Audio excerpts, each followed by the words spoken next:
bowling many people over. Molly takes that and eats it up. Jeremy is very high in integrity and dependability. He actively seeks mentors, but doesn't replace his thoughts with theirs. He's his own man. Jeremy's always looking for the best side of me, regardless of what side I show him. When either of them ask me, "How are you doing?" there's no question they really want to know. I love how special that makes me feel. One of the most beautiful moments I saw was when Molly prepared Jeremy's favorite cake for his 34th birthday, the cake which she herself couldn't stand to eat.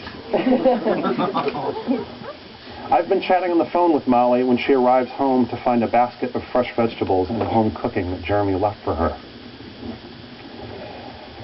Molly lights up the room when she walks in, so sassy, smart, sexy, sweet, capable of making anyone feel completely at ease. No wonder she's such a kick-ass massage therapist. I love that they bring the fun as a couple. They bring energy, vitality, and childlike glee. Is that the sound of Glee? Do that again.